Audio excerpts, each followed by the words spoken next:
아, 우리가 정말 기가 막힌 어려움을 당할 때 하나님을 믿는 사람들이 할 수 있는 가장 처절한 탄식이 있다면 하나님 나 버렸습니까? 하는 탄식일 겁니다. 그렇죠? 우리에게 있어서 가장 절망적인 것은 하나님이 나를 버리셨나 보다.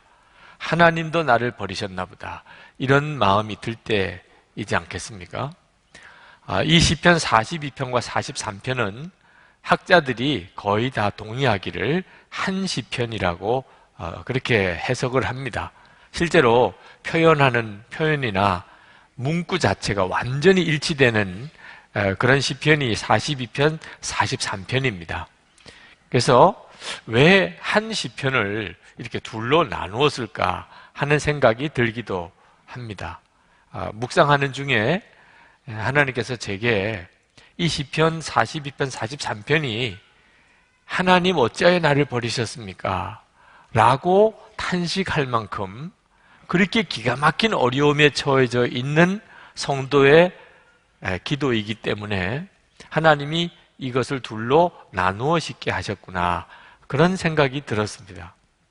만약에 여러분 중에 지금 하나님 나 버리셨습니까? 이런 느낌이 실제로 들지 않으시는 분들에게는 똑같은 내용인데 왜 이걸 둘로 나누었을까 하는 생각이 들 겁니다. 그런데 만약에 여러분 중에 정말 하나님이 나를 버리셨나 이런 생각이 들 정도로 지금 형편이 기가 막히게 어려운 사람들에게는 10번도 좋아요. 이 내용이 10번도 좋아요. 10번. 똑같은 내용이 10번 계속되어도 여전히 은혜가 되고 위로가 되고 힘이 되는 시편입니다. 그래서 하나님이 아마 이 시편을 기록한 심정이 워낙 갈급하니까, 그래서 아마 하나님이 두 편에 걸쳐서 시편을 기록하게 하신 게 아닐까 하는 생각이 들 정도입니다. 여러분, 우리가 정말 믿음이 있다고 한다면 그건 어떤 걸 말하는 걸까요? 바로 하나님도 나를 버리셨나 이런 생각이 들 만한 처지에서도 기쁨이 회복이 되고 감사가 있고 마음이 편안하고 할 수 있어야 믿음인 겁니다. 편안할 때 믿음은 크게 영향력이 없는 것처럼 보이지만 믿음은 엄청난 겁니다. 하나님이 정말 나를 버리지 않고 떠나지 않으셨다면, 그렇다면 반드시 믿음은 우리를 어떤 저지에서도 우리를 일으켜냅니다. 오늘 5절 말씀에 보면 내 영혼아 어찌하여 그렇게도 낙심하며 어찌하여 그렇게도 괴로워하느냐, 하나님을 기다려라. 하나님은 우리 절대 떠나지 않으셨습니다. 버리신 적도 없으십니다. 우리가 스스로 생각하기에 하나님이 나를 버리셨나 이런 생각이 들 수는 있지만 하나님은 우리를 절대 버리신 적이 없으세요. 반드시 구원받은 성도에게는 그 마음의 중심에 하나님이 하시는 말씀이 있습니다. 지금 시편 기자도 그 음성을 듣습니다. 내 영혼아 어찌하여 그렇게도 낙심하며 어찌하여 그렇게도 괴로워하느냐, 하나님을 바라보라. 여러분들에게도 아마 똑같으실 겁니다. 여러분이 어려울 때, 여러분이 좌절할 때, 절망할 때 여러분의 마음에 주님의 음성이 들리실 겁니다. 왜 그렇게 두려워하느냐, 왜 그렇게 낙심하느냐, 하나님을 바라라. 이런 음성을 못 들으신 분이 있으십니까? 어떤 분은 크게 듣고 어떤 분은 작게 들은 차이가 있으실 뿐이에요. 어떤 분들은 듣기는 들어도 분별을 못해서 방황하는 정도이지 주님이 말씀하지 않는 성도는 한 사람도 없습니다. 이 시편 43편 2절에 나오는 하나님, 나의 하나님 어찌하여 나를 버리십니까? 이 구절은 사실은 예수님께서 십자가에서 하신 말씀입니다. 마태복음 27장 46절에 제9시즈음에 예수께서 크게 소리질러 가라사대 엘리 엘리 라마 사박다니 하시니 이는 곧 나의 하나님 어찌하여 나를 버리셨나이까 하는 뜻이라. 예수님이 십자가에서 이 말씀을 하실 것을 예표로 시편에 이미 먼저 기록해 두신 겁니다. 그래서 이 시편 42편, 43편은 대단히 중요합니다. 예수님의 십자가의 은혜를 그대로 우리에게 전해주는 도구입니다. 하나님의. 예수님께서 십자가에서 정말 가장 힘들고 어려울 때 하나님께 왜 나를 버리셨냐고 이렇게 탄식하신 것을 보면 우리가 당하는 가장 큰 고통은 하나님으로부터 버림받는 거라는 걸 알 수가 있습니다. 우리가 죄를 짓고 하나님으로부터 저주를 받은 상태에 빠졌는데 그게 바로 하나님과 관계가 끊어진 겁니다. 그래서 구원받지 못한 성도의 기본 밑바탕에는 하나님으로부터 버림받은 저주가 있습니다. 그게 모든 문제의 근원입니다. 근데 예수님께서 그 저주를 대신 짊어지신 겁니다. 십자가에서 예수님이 우리가 당한 저주를 주님이 지셨는데 그래서 예수님께서 나의 하나님 어찌하여 나를 버리셨나이까 이렇게 부르짖은 겁니다. 그러므로 여러분 꼭 기억하셔야 됩니다. 하나님으로부터 버림받은 저주를 예수님이 여러분의 저주를 대신 지셨다는. 그러므로 우리는 어떤 일이 있어도 하나님으로부터 버림받는 상태에는 절대 처하지 않습니다. 하나님은 우리를 절대 버리지 않으시고 떠나지 않으십니다. 예수님이 십자가에서 그 저주를 지셨기 때문입니다. 갈라디아서 3장 13절에 그리스도께서 우리를 위하여 저주를 받은 바 되사 율법의 저주에서 우리를 속량하셨으니 기록된 바 나무에 달린 자마다 저주 아래 있는 자라 하였습니다. 그러므로 여러분이 예수를 믿으신다면 분명하게 믿으셔야 됩니다. 하나님으로부터 버림받는 일은 내게 절대 일어나지 않는. 내가 죄 때문에 하나님으로부터 버림받은 자였는데 그걸 예수님이 다 대신 지셔서 속량해 주셨습니다. 그래서 내가 어려운 일을 겪을 수는 있지만 어떤 때는 하나님도 나를 버리신 것 같은 느낌이 들 때도 있지만 절대로 하나님은 나를 버리신 적이 없으십니다. 이것이 바로 예수 믿은 가장 큰 축복입니다. 여러분, 때때로 부모님이 버릴 수도 있고 배우자가 버릴 수도 있고 자식이 나를 버릴 수도 있고 믿었던 친구로부터 버림받을 수도 있고 때때로는 나라와 정부가 우리를 버릴 수도 있습니다. 그런 일이 일어날 수도 있습니다. 그러나 우리는 절대로 낙심하지 않고 무너지지 않습니다. 어떤 일이 있어도. 왜? 하나님이 절대로 우리를 버리지 않으시고 우리와 함께 해주시기 때문입니다. 세상 사람들이 다 나를 버린다 하더라도 하나님만큼은 절대로 우리를 버리지 않으시고 우리와 함께 하십니다. 예수 그리스도 안에서 우리에게 주신 축복입니다. 연탄길이라고 하는 유명한 소설이죠. 이철환 씨 작가가 쓴 글에 이런 글이 있습니다. 어느 날 그분이 이제 아주 전업 작가로 데뷔하고 그러나 아직까지 작가로서의 수입이 넉넉지 못할 때 친구 봉구라고 하는 친구와 인사동에서 만나서 식사를 같이 나눴는데 그 친구도 경제적으로 넉넉지 못한 형편에 있었습니다. 모처럼 만나서 이야기도 나누고 밥도 먹고 그리고 이제 인사동 길을 같이 걷는데 할머니 한 분이 큰 바구니에다가 강아지들을 데리고 나와서 파시는 것을 보았습니다. 둘 다 개를 좋아하니까 그 강아지 파는 할머니에게로 가서 강아지 구경을 했는데 두 마리가 있더라. 그 할머니가 강아지를 사라고 싸게 줄 테니까 사가라고 하면서 이야기를 하기를 어미가 6마리 새끼를 낳아서 강아지를 팔러 나왔는데 사람들이 다 그 중에서 제일 이쁜 놈을 골라간다는 겁니다. 하여튼 몇 마리가 있든지 그 중에서 제일 이뻐 보이는 놈만 먼저 택함을 받는다는 거예요. 이제 2마리가 남았는데 이제 이 중에서도 1마리가 더 이뻐 보이는 놈이 팔릴 거고 이제 마지막에 1마리가 남으면 그렇게 마음이 늘 애잔해진다는 거예요. 너는 택함을 못 받은 애구나. 너는 버림받은 애구나. 이런 느낌이 늘 든대면서 강아지 파는 이야기를 하시면서 이뻐 보이는 놈을 줄 테니까, 싸게 줄 테니까 가져가라고. 근데 강아지를 살 만한 돈이 없어서 강아지를 사지 못하고 지나갔어요. 근데 이분의 마음에 딸 생각이 납니다. 우리 딸이 강아지를 참 좋아하는데 이제 내일이 생일인데 돈이 있으면 한 마리 사줬으면 좋겠는데 너무 아쉽다고. 그렇게 친구와 이야기를 하고 헤어졌어요. 집에 가는 내내 그 강아지 생각이 납니다. 그래서 그 다음날 딸을 데리고 나가서 조그만 강아지 인형을 하나 사줬대요. 살아있는 강아지는 아니지만 그 인형 강아지를 끌어안고 집에 오는 내내 잠이 들어있는 딸을 보면서 더 마음이 또 애잔해지더랍니다. 근데 집에 들어왔는데 눈이 내리는 중에 이제 집을 들어오는데 현관문을 마당에 문을 열고 대문을 열고 들어가는데 그 마당에 눈이 이렇게 내리는데 나무에 강아지 한 마리가 묶여 있는 거예요. 그 딸이 얼마나 좋아하는지 강아지 인형을 던지고 달려가서 그 강아지를 끌어안았습니다.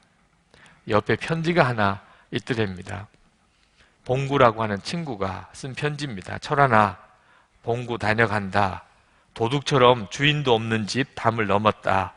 내 딸내미가 생일 선물로 강아지 선물 받고 싶다고 했다면서 어젯밤 너하고 헤어진 뒤 강아지 파는 할머니한테 다시 갔었다. 남은 2마리 중에 조금 더 미운 놈을 사가지고 왔다. 우리 집에서 하루 재우고 오늘 데려왔어. 이 강아지 있잖아. 학교 다닐 적 내 모습을 많이 닮은 것 같다. 나처럼 못나고 공부도 못하는 애들은 어디 가나 찬밥이었으니까. 예수님은 못난 사람들, 힘없는 사람들을 제일로 사랑하셨다는데 말이야. 힘내라. 너는 멋진 소설가가 될 거야. 틀림없이. 봉구라는 친구의 편지를 읽으면서 눈이 내리는 중에 하늘을 쳐다보는데 그렇게 눈물이 나더라고 합니다.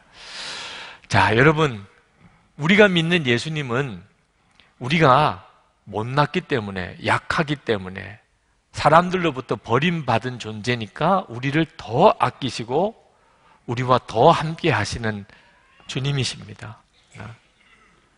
그래서 때때로 우리가 스스로 그렇게 느껴질 뿐이죠. 하나님도 나 버리셨나 봐. 그러나 실제로 예수 그리스도의 십자가 안에서 우리에게 하나님이 주시는 중요한 메시지는 절대 나는 너를 버린 적이 없어. 5절 말씀에 너 왜 그렇게 괴로워하고 왜 그렇게 낭망하느냐. 하나님을 바라라 하고 반드시 주님이 말씀하십니다. 우리가 받은 이 은혜가 얼마나 귀한 은혜입니까? 그런데 여러분, 우리가 그렇게 귀하고 놀라운 은혜를 받았지만 중요한 것은 그런 은혜를 받은 게 중요한 것 아니고 그런 은혜를 실제로 누리고 살아야 한다는 겁니다.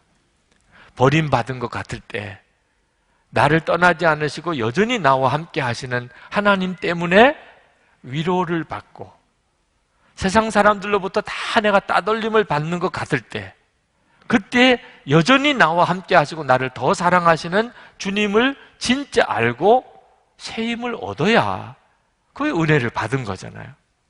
은혜를 받았다, 나는 믿는다, 아무리 그래도 조금만 힘들고 어려우면 하나님 나 버리셨나 봐 그러고 그냥 무너져 버린다면 그게 은혜가 무슨 소용이 있으며 믿음이 무슨 의미가 있냐 말입니다. 그러므로 우리가 정말 이 놀라운 은혜를 받았다면 우리와 함께 하시는 하나님, 그 임마누엘이시죠. 우리와 함께 하시는 하나님에 대해서 우리가 분명하게 알아야 되고 그리고 우리와 함께 하시는 하나님과 동행하는 삶을 살아야 하는 겁니다. 여러분, 예수님은 이름이 둘이 있는데 예수라고 하는 이름은 우리를 자기 백성을 죄에서 건질 자라는 뜻입니다. 속죄주라는 뜻이죠. 예수님은 우리의 속죄주이십니다. 그러나 예수님에게 또 한 이름이 있는데 그것은 임마누엘입니다. 하나님이 우리와 함께 하신다. 많은 분들이 예수님을 믿어도 속죄주이신 예수님을 아는데 그치고 있는 게 안타까운 일이에요. 예수님은 하나님이 우리와 함께 하시는 분이십니다. 그러므로 우리가 예수님을 믿을 때 하나님이 우리와 함께 하시는 것까지 정말 알고 믿어야 비로소 예수를 믿은 진짜 능력이 우리의 삶에 나타나는 거예요. 모든 것에서부터 다 버림받은 것 같은 그런 상황에서도 우리는 하나님을 찬양하고 또 새 삶에 대한 용기를 가지고 일어날 수 있단 말입니다. 지난 주간에 주일 저녁에 저 서초동에 있는 서초 성결교회에 가서 저녁 집회 말씀을 전하고 왔습니다. 예배당을 새로 지으셨는데 참 기가 막히게 지으셨더라고요. 근데 예배당도 참 좋지만 김성년 목사님, 담임 목사님을 만나 뵙고 이야기를 나누는데 정말 기뻤어요. 그 목사님도 저하고 생각과 목회 방향이 어쩌면 그렇게 똑같으신지. 올해 교회 표가 예수님과 동행하는 삶이 있더라고요. 그리고 영성일기 노트를 만들어서 전 교인들에게 나눠줬더라고요. 한 번도 얼굴을 뵌 적이 없는 분이에요. 그 목사님에 대해서 전해 듣기는 했지만 그 목사님이 예수님을 정말 살아계신 주님으로 바라보는 일을 그렇게 중요하게 여기고 목회를 해 오시는 동기가 된 사건이 있으셨다 그러더라고요. 한 번은 저 충남 보령에 있는 갈매못 순교지, 그 순교지를 다녀오셨는데 그곳에서 그 순교지에 얽힌 이야기를 들으셨답니다. 천주교 병인 박해 때입니다. 1866년입니다. 그때 천주교 신부들이 우리 조선 땅에 와서 상당한 교세를 가지고 복음을 전하고 있었습니다. 그런데 그때 갑자기 천주교에 대한 무지막지한 박해가 일어났습니다. 그게 병인 박해입니다.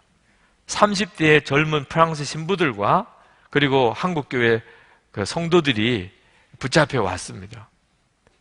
이제 사람을 참수를 해서 죽이는데 신부들부터 먼저 죽이는 겁니다. 근데 젊은 신부 하나가 먼저 그 처형장에 끌려 나와서 그리고 그 신부의 목을 베는데 얼마나 잔인하고 비참하게 그 목을 베고 죽이는지 그걸 보는 다른 신부들이 다 경악했어요.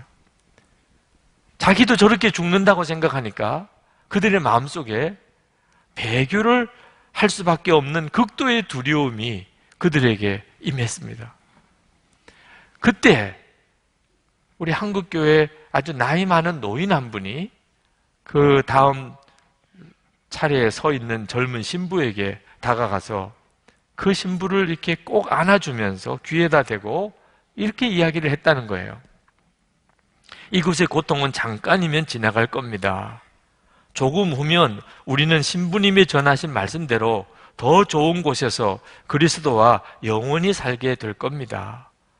더 좋은 곳을, 그곳 천국을 바라보세요. 신부님. 그 말에 신부가 정신이 돌아왔어요. 그리고 담대하게 참수형의 공포를 이겨낼 수 있었다. 그런 이야기를 이제 설명을 쭉 안내하시는 분이 해주시더래요. 그리고 그 순교 기념 성당으로 들어가는데 마음에 질문이 생기더랍니다. 도대체 무엇이 그 죽음의 극한 공포에서 그들을 지켜준 것일까? 그리고 성당을 들어가는데 입구 벽에 조각이 되어 있는 문구를 보았습니다. 하얀 글자로 거기에 쓰여지기를 예수를 가진 자는 모든 것을 가진 자이다. 그렇게 벽에 쓰여져 예수를 가진 자는 모든 것을 가진 자이다. 마치 전기의 감전이 되듯이 꼼짝도 할 수 없이 그 문구를 바라보았다는 거예요. 그리고 그 다음부터 예수님을 가진 자로 성도들을 세워야 하겠구나. 예수님이 정말 마음에 계신 자로 그렇게 내가 목회를 해야 되겠구나. 그렇게 생각을 하셨다는 거예요. 저는 어릴 때부터 순교에 대한 일화를 여러 번 들었습니다. 근데 그 순교에 대한 일화를 들을 때마다 저도 도대체 똑같이 예수를 믿지만 나는 그럴 용기가 없는데 만약에 예수 믿는 것 때문에 비참하게 죽어야 된다면 나는 도무지 그렇게 할 자신이 없는데 그랬었어요. 예수를 믿어도 어떻게 이렇게 다르냐 말입니다. 이유는 하나였습니다. 예수님이 나와 함께 계시는 예수님을 내가 분명히 몰랐기 때문에, 예수님을 속죄주로는 믿었지만 임마누엘 하시는 예수님으로는 내가 몰랐기 때문이에요. 시편 기자가 탄원합니다. 시편 기자가 이 시편 43편에서 하나님께 탄원하는 탄원은요, 주님 나를 변호해 주십시오, 주님 저를 구해 주십시오 하는 거예요. 지금 굉장히 어려운 처지에 빠져 있습니다. 여러분, 우리에게도 그럴 때가 옵니다. 지금 이와 같은 처지에 있으신 분도 계시겠고 아마 조만간에 이런 일을 당할 분들도 있으실 겁니다. 만약에 정말 순교를 해야 될 이런 상황에 부딪혔다면 어떻게 하시겠습니까? 예수님께서 정말 여러분과 함께 하셔서 그 순간에도 여러분과 함께 하시는 주님이 되어 주신다면, 그러면 우리도 능히 순교할 자리까지 갈 수 있겠지요. 스데반 집사도 그러지 않았습니까? 그러나 그 절박한 순간에 주님이 어디 계신지 모르겠다면, 그러면 우리는 믿음을 끝까지 지킬 수가 없습니다. 우리가 믿는 예수님은 임마누엘이십니다. 여러분, 임마누엘이신 예수님을 믿으라고 하는 것은 내가 이전까지 믿었던 속죄주이신 예수님과 다른 분인가? 그렇지 않습니다. 속죄주이신 예수님이나 임마누엘이신 예수님이나 같으신 예수님이세요. 장로교 교인도 있으시고 순복음교회 교인도 있으시고, 감리교 교인이 믿는 예수님이나 장로교 교인이 믿는 예수님이나 순복음교회 교인이 믿는 예수님이 다를 수가 없습니다. 같은 예수님이세요. 자유주의 신학을 배경으로 하고 있는 그런 성도들이 믿는 예수님이나 보수주의 신앙 전통을 가지고 있는 성도들이 믿는 예수님이나 같은 예수님이세요. 그런데 똑같은 예수님을 믿는데 어째 그렇게 서로 다르게 믿냐 말입니다. 이유는 하나입니다. 임마누엘이신 예수님을 아는 눈이 열리는 차이가 다르기 때문입니다. 사람들마다 임마누엘이신 예수님, 나와 함께 계시는 예수님, 내 안에 계시는 예수님에 대해서 믿는 정도가 다 달라요. 임마누엘이신 예수님을 믿는 정도에 따라 예수 믿는 게 다 다릅니다. 그러므로 성도 여러분, 우리가 진짜 힘써야 할 것은 예수님을 믿되 임마누엘이신 예수님을 바라보는 눈이 분명히 열려야 한다는 사실입니다. 절망적인 처지에 빠진 시편 기자가 정말 알고 싶었던 것은 하나님이 정말 함께 계시느냐 하는 거예요. 평소에는 하나님이 같이 계시다 이렇게 믿는 게 별로 어렵지 않을 수도 있습니다. 뭐 큰 어려움이 없으니까. 그러나 어려운 형편에 부딪혀 보면 그때는 마음이 너무너무 갈급해집니다. 하나님 진짜 나와 같이 계신 게 맞습니까? 이 시편 기자가 3절에 보면 이렇게 갈망합니다. 주님의 빛과 주님의 진리로 주님 앞으로 인도해 주십시오. 지금 주님의 빛과 주님의 진리를 왜 그렇게 찾습니까? 하나님 그분을 만난다는 것은 그건 우리에게는 불가능한 일입니다. 우리가 어떻게 하나님을 만날 수 있겠어요? 그래서 이 시편 기자가 주님의 빛으로, 주님의 진리로 그렇게 역사해 달라는 거예요. 마음의 중심의 갈망은 하나입니다. 하나님을 정말 만나고 싶다는 거예요. 우리가 하나님을 만날 수 있는 길은 빛으로 만나고 진리로 만납니다. 똑같은 이야기예요. 하나님 그분을 말하는 겁니다. 시편 4편 6절에 여러 사람의 말이 우리에게 선을 보일 자 누구뇨 하오니 주여 여호와여 주의 얼굴을 들어 우리에게 비추소서. 우리가 하나님을 만나는 것은 그 빛으로 만납니다. 시편 80편 3절에 하나님이여 우리를 돌이키시고 주의 얼굴 빛을 비추사 우리로 구원을 얻게 하소서. 시편 31편 5절에 내가 나의 영을 주의 손에 부탁하나이다. 진리의 하나님 여호와여 나를 구속하셨나이다. 우리가 하나님 그분을 만날 수 있는 그런 존재가 못 됩니다. 죄인인 상태의 육신을 가지고 있는 우리로서는 하나님 그분을 만날 수는 없지만 빛으로 오시고 진리로 오시는 하나님에 대해서 우리가 얼마든지 만날 수 있어요. 그래서 우리가 하나님이 우리와 함께 계시다는 것을 알게 되는 겁니다. 우리도 시편 기자처럼 하나님 진짜 나와 같이 계신 겁니까? 정말 나와 같이 계시다면 나에게 알게 해주세요. 우리가 어떤 어려움이 내게 지나가도록 하나님께 기도해서 만약에 하나님의 뜻이 내가 이런 상태에 조금 더 있어야 하는 것이라면 하나님, 주님이 나와 함께 계신 거라도 좀 알게 해주세요. 이런 심정일 때가 있잖아요. 이 기도의 완벽한 응답이 예수님이십니다. 예수님이 말씀하셨잖아요. 요한복음 8장 12절에 예수께서 또 일러 가라사대 나는 세상의 빛이니 나를 따르는 자는 어두움에 다니지 아니하고 생명의 빛을 얻으리라. 요한복음 14장 6절에 예수께서 이르시되 내가 곧 길이요 진리요 생명이니 나로 말미암지 않고는 아버지께로 올 자가 없느니라. 여러분, 임마누엘 하신 예수님은 우리에게 빛으로 진리로 우리에게 만나 주시고 지금도 그렇게 하십니다. 지금 여러분들이 이렇게 예배를 드리고 계시는 이것이 우리 주님을 정말 놀라우게 만나고 계시는 시간이에요. 문제는 우리가 임마누엘이신 주 예수님과 얼마나 친밀해졌느냐고 하는 겁니다. 예수님께서 우리의 사후 대책이라고 믿으십니까? 죽고 난 다음에 여러분 무슨 대책이 있으세요? 우리에게는 있지요. 뭡니까? 예수님이시죠. 그죠? 돈 아무 소용 없어요. 죽고 난 다음에. 세상 명예 아무 소용 없어요. 공부 많이 하고 적게 한 거 아무 차이 없어요. 죽고 난 다음에. 죽고 난 다음에 우리를 책임져 주는 것은 오직 예수 그리스도 한 분이십니다. 아멘입니까?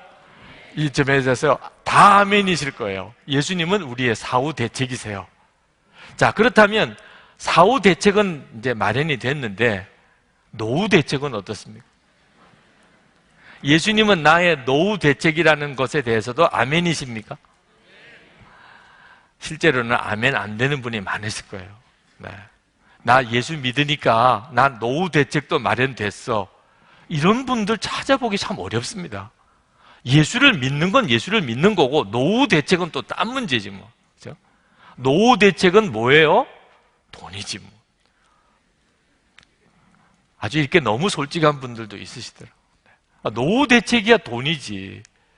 어떻게 예수님이십니까? 이런 생각하시는 분들도 있어요. 네. 아직도 예수님을 진짜 안 믿으십니다. 임마누엘이신 예수님을 아직은 모르시니까. 정말 예수님만 믿으면 노후 대책은 된 건가? 그렇다면 예수님만 믿으면 이제 나이 들어도 잘 먹고 잘 살 수 있는 건가? 그렇지는 않습니다. 좀 실망스러우시겠지만 그런 뜻은 아닙니다. 예수님 잘 믿으면, 그러나 예수님만 잘 믿으면 무조건 노후에 다 잘 먹고 잘 살게 되는 것은 아닙니다. 왜? 주님의 말씀을 가만히 읽어보면 예수를 잘 믿어도 아주 부유하게 살 수도 있고 예수를 잘 믿는데도 아주 비천하게 살 수도 있습니다. 근데 문제는 비천하게 사는 법을 배우고 부유하게 사는 법을 배우는 답이 예수님을 믿는 거라는 거예요. 빌립보서 4장 11절에서 13절 말씀을 같이 한번 읽겠습니다. 시작. 내가 궁핍함으로 말하는 것이 아니니라. 어떠한 형편에든지 나는 자족하기를 배웠노니 나는 비천에 처할 줄도 알고 풍부에 처할 줄도 알아. 모든 일, 곧 배부름과 배고픔과 풍부와 궁핍에도 처할 줄을 아는 일체의 비결을 배웠노라. 내게 능력 주시는 자 안에서 내가 모든 것을 할 수 있느니라. 아멘. 사도 바울은 예수님을 잘 믿은 사람입니다. 정말 예수님 안에 거하고 예수님은 사도 바울 안에 거한 사람이죠. 그래서 사도 바울이 노년에 아주 유복하게 풍부하게 살았나? 그건 아닙니다. 사도 바울이 유복하게 산 건 아닌데 놀라운 것은 사도 바울은 궁핍에 비천에 처할 줄도 알고 풍부에 처할 줄도 알아. 어떤 형편에서든지 자족하기를 배웠다. 사도 바울에게는 부족한 게 없었어요. 여러분, 하나님의 종에게 비천에 처할 줄도 알고 풍부에 처할 줄도 아는 것처럼 그렇게 중요한 조건이 있을까 싶어요. 만약에 어떤 사람이 가난하게 사는 법도 배웠고 부자로 사는 법도 배웠다면 하나님은 그를 마음껏 쓰실 수 있어요. 만약에 어떤 사람이 부자로 사는 법은 배웠는데 가난하게 사는 법을 못 배웠다면 하나님은 그를 쓰시기 참 어려워요. 가난한 사명을 줄 수는 없잖아요. 못 배웠으니까 가난하게 사는 법을. 어떤 사람은 가난하게 사는 법은 배웠는데 부유하게 사는 법을 못 배웠다면 하나님은 또 그를 쓰시기가 참 어려워요. 목사님, 부유하게 사는 법도 배워야 됩니까? 그냥 부유하게 살면 되지 뭘 배울 게 있겠습니까? 여러분, 부유하게 살면서 무너진 사람을 보잖아요. 돈이 많아서 지위가 높아져서 교회 목사도 큰 교회를 담임했기 때문에 오히려 무너진 경우를 보았잖아요. 부유하게 사는 법이 가난하게 사는 법보다 훨씬 어렵습니다. 선한목자교회가 교세가 이렇게 커지니까 훨씬 어렵더라고요. 하나님 뜻대로 온전히 잘 산다는 일이 더 어렵더라고요. 없으면 차라리 하나님께서 물으실 책임도 없지요. 내가 무언가를 가지고 있으니까 오히려 하나님 앞에 어떻게 살아야 될지 더 어렵더라고요. 시험이 더 많고 유혹이 더 많습니다. 그러므로 하나님께서 하나님의 사람들에게 때때로는 궁핍한 상황에 처하도록 또 허락하시고 풍부한 상황에 처하도록 또 허락하시는 겁니다. 왜? 그 상황에 처하는 법을 배워야 되니까. 그건 설교로 배우는 게 아닙니다. 실제로 본인이 그 처지에 살아보아야 배우는 거예요. 비천한 형편이 꼭 나쁜 거 아닙니다. 비천한 형편에 사는 법을 배운 사람에게는 문제가 될 게 없습니다. 풍부한 형편이 꼭 좋은 것도 아닙니다. 풍부한 형편에 사는 법을 배우지 못한 사람에게는 그 풍부함이 그에게 화가 됩니다. 그러면 어떻게 하는 게 이 각 상황에 처하는 법을 배우는 겁니까? 13절, 빌립보서 4장 13절에 내게 능력 주시는 자 안에서 내가 모든 것을 할 수 있느니라. 능력 주시는 자, 예수님입니다. 예수님 안에 거하는 법을 배우는 겁니다.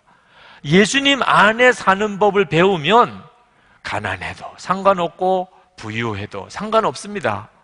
잘 사는 겁니다. 예수님이 다 가르쳐 주십니다.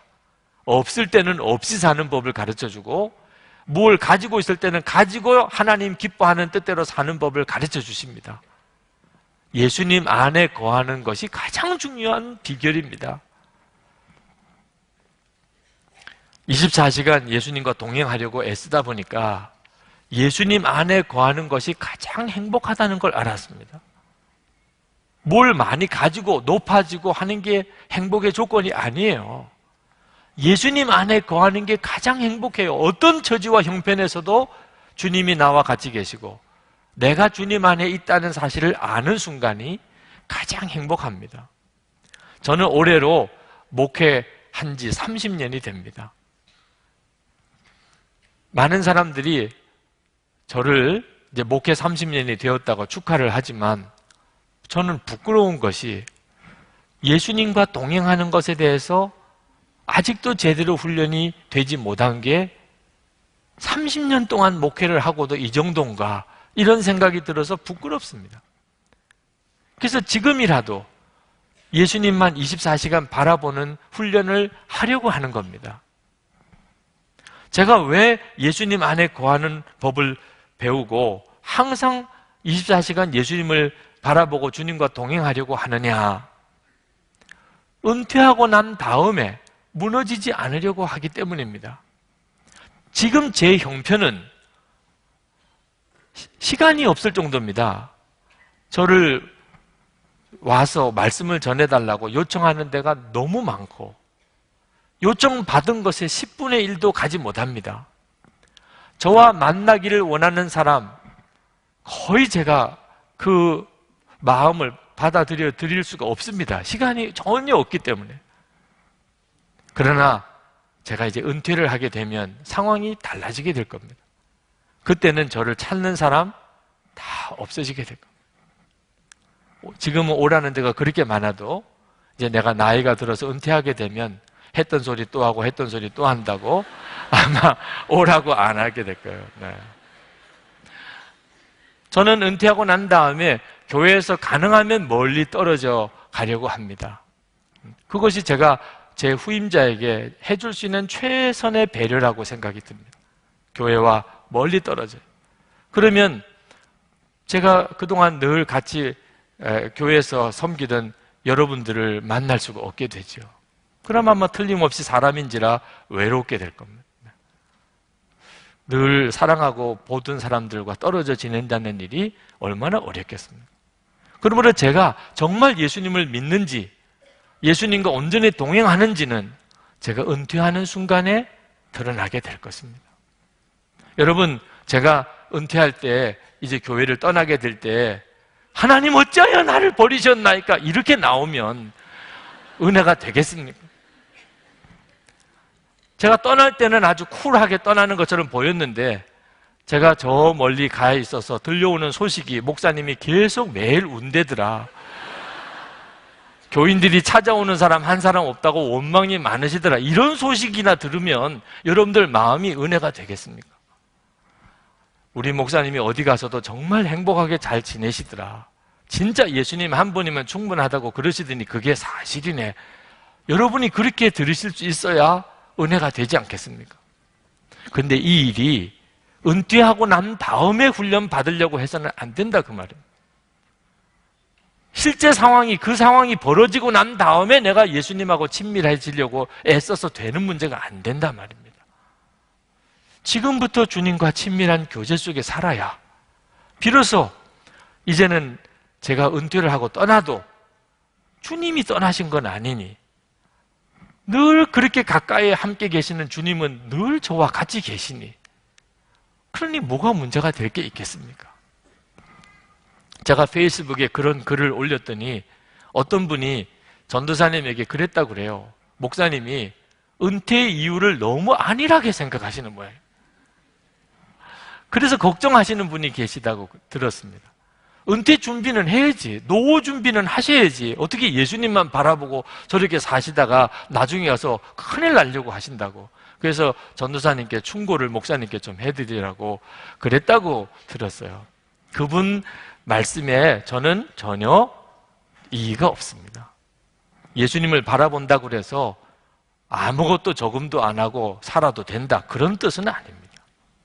제가 걱정하는 것은 돈을 예수님보다 더 믿고 의지하는 것을 두려워하는 거죠.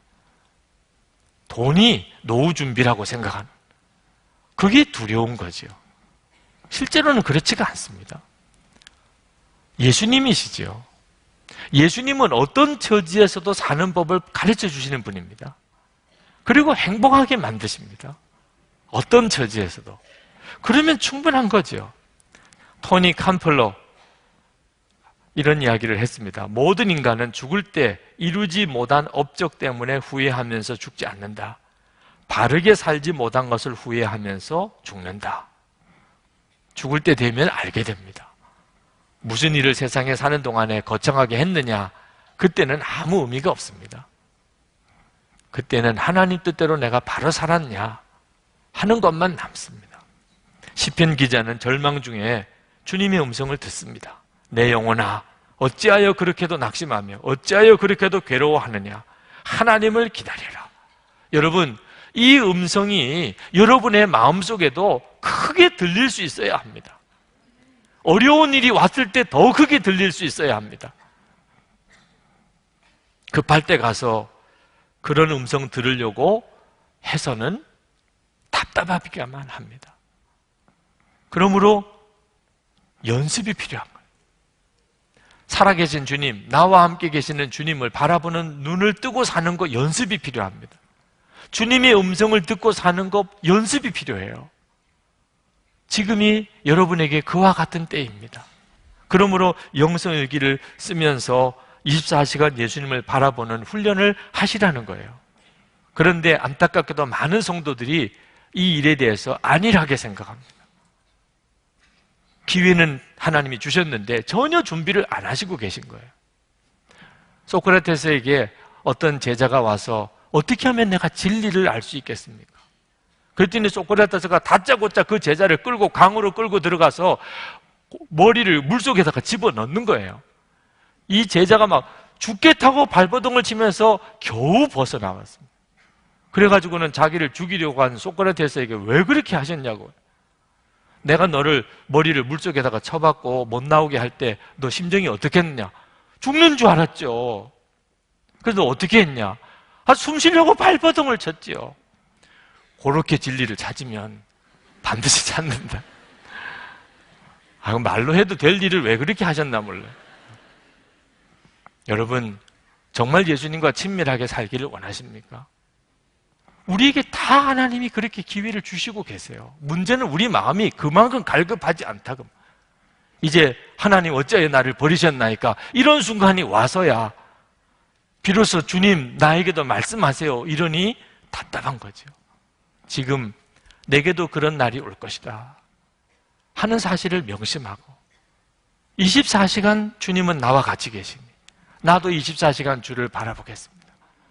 주님이 내게 주시는 말씀을 내가 큰 소리로 듣는 자가 되기를 원합니다. 여러분이 그렇게 사셔야 합니다. 오늘도 일이 잘 되나 안 되나, 형편이 좋으냐 나쁘냐 이거 따지지 마시고 예수님, 나와 함께 계시는 예수님이 정말 나에게 뭘 말씀하시는지, 주님은 나에게 어떻게 인도하시는지를 더 주목해 보시고 주님과 온전히 동행하시는 여러분 되기를 축복합니다. 기도합시다. 여러분들의 마음에 간절함으로 주님께 기도하시기 바랍니다. 주여, 제가 주를 원합니다. 주 예수님과 동행하는 바로 그 사람 되기를 원합니다.